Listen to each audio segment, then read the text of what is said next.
one of the last Jewish survivors of Nazi death camps. She died last week at the age of 103.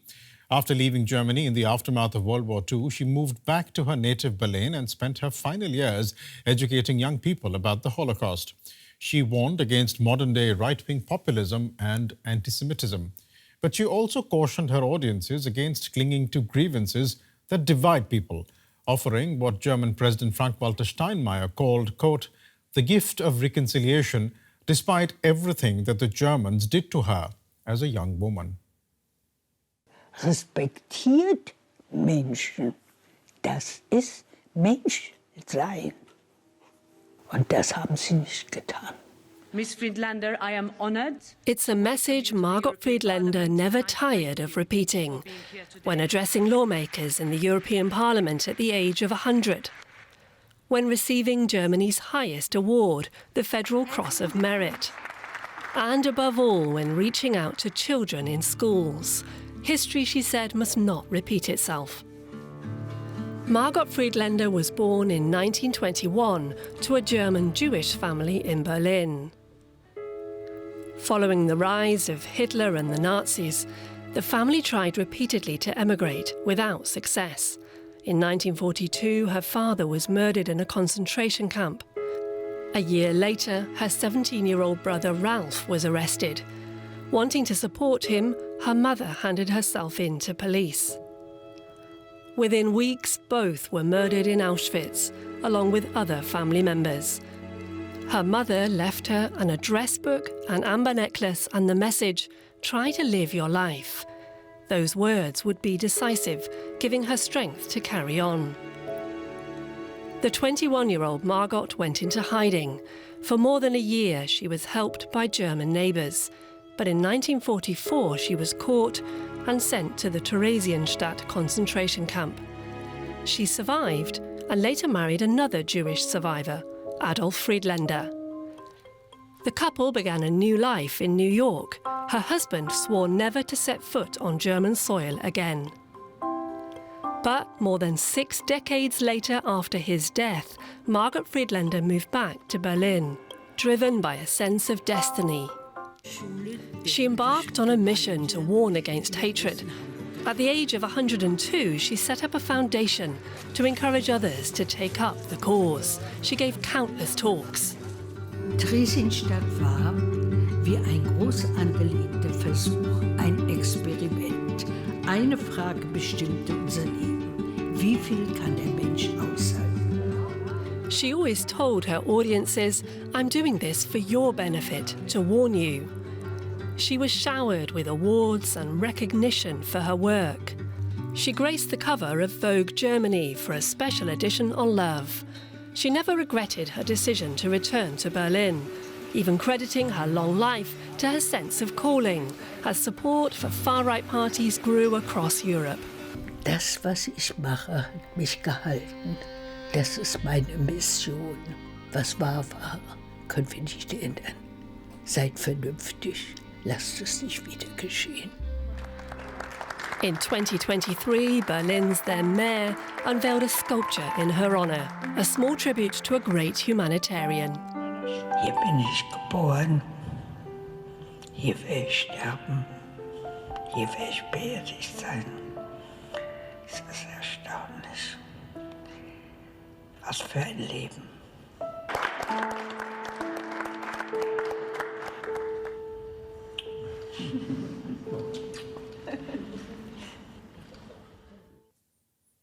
Margot Friedländer. DW's chief political editor, Michaela Küfner, is at the Bundestag. Michaela, what a life Margot Friedländer lived. How will she be remembered today in her death? Well, I just saw Julia Klöckner, the President of Parliament, walk past me here into the plenary session of the German Bundestag, the Parliament, and she will be the one who will be speaking about Margot Friedländer, what kind of person she was, but also the life she led and what kind of a special meaning she has for German commemoration of that darkest chapter, actually, of mankind, of the Holocaust, where some 6 million, mainly Jews, were murdered at an industrial kind of style by the Nazis, by Germany. And that was all the more surprising that Margot Friedländer, at the age of 88, decided to return to Germany. She was very remarkable. I think it's quite interesting that when she then received German citizenship again, during that ceremony, she said that, look, you're only just giving me back what you took away from me. And everything was taken away from her, her entire family, and yet she decided to return. She decided to speak openly about it.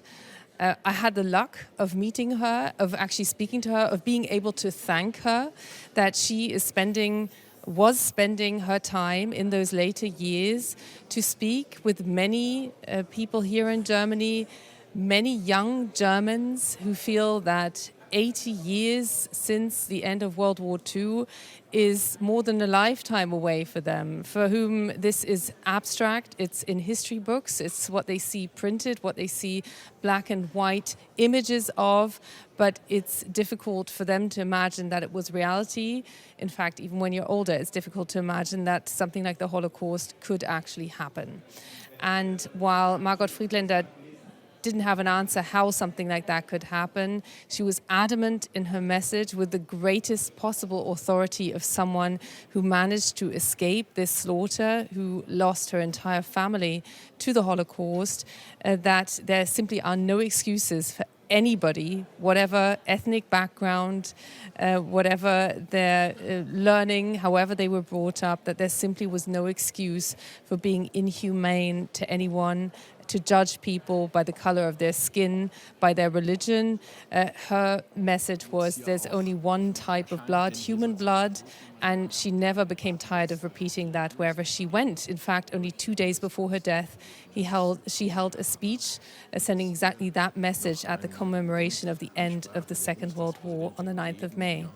Right. Michaela, as you're talking, our viewers are looking at live visuals from the Bundestag, where you have the German Bundestag President Julia Klöckner, who I believe is about to deliver a remembrance speech about Margot Friedländer.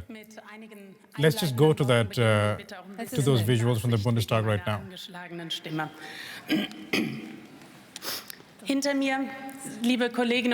Behind me, dear colleagues, today for the first time, I have the pleasure of welcoming our new director to the German Bundestag, Secretary of State Paul Göttgen. A warm welcome on behalf of the entire House.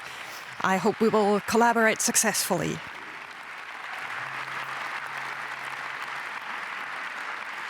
And there is another decision, the election of the Pope, that I would like to mention. Last Thursday, the College of Cardinals has elected Robert Francis Prevost as the new Pope. His first words as new Pope Leo XIV, he called on us to maintain peace, which is, of course, an important statement in our global situation. And together with the Federal Chancellor, I will Right, so that's Julia Klöckner, the President of the German Bundestag, who's just laying out how the session will proceed. While we're waiting for her to actually begin making that remembrance speech about Margot Friedländer, we can go back to Michaela Kner, who is outside the Bundestag. Just for a quick question, Michaela, you said that you met Margot Friedländer. Actually, hold on to that thought. We're going to go back into the Bundestag because Julia Klöckner has begun speaking.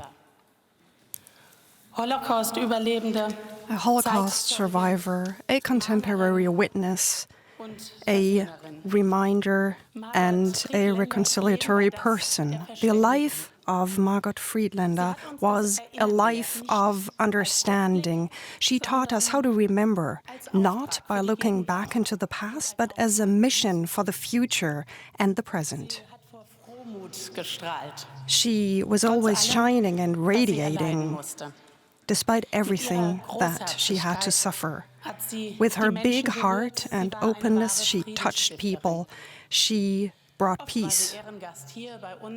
More than once, she was an honorary guest here at the German Bundestag. We were always happy to see her, to welcome her, and how glad would we have been to be able to welcome her here on May the 8th to our commemorative hour.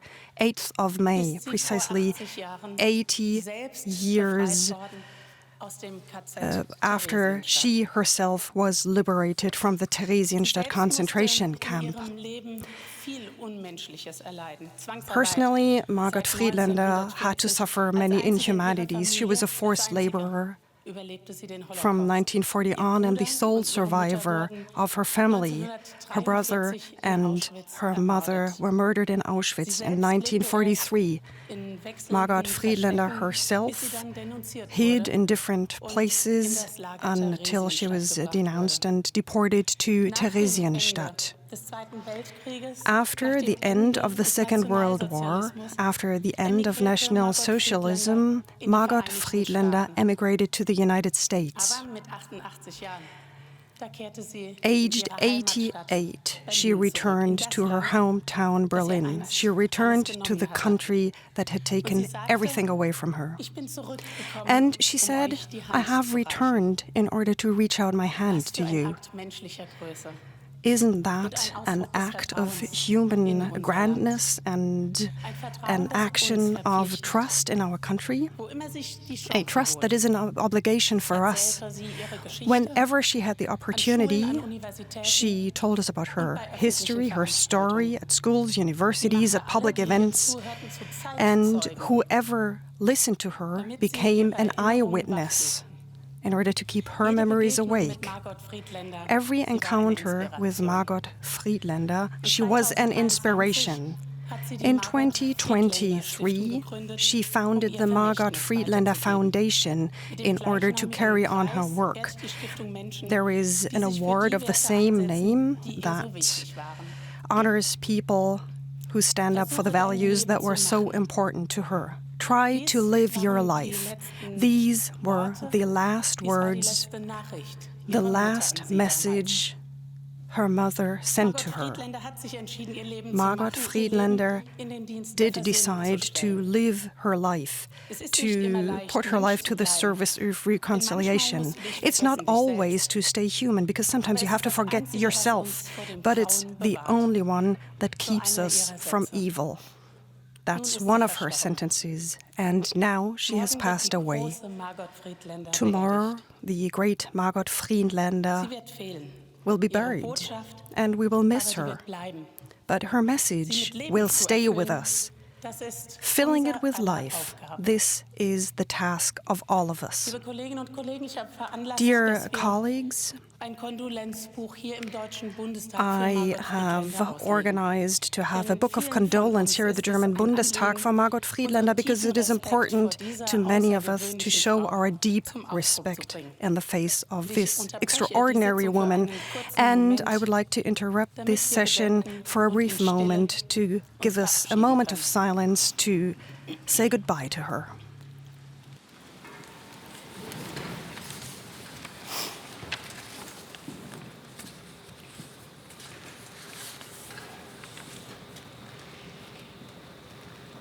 Ich bedanke mich bei Ihnen.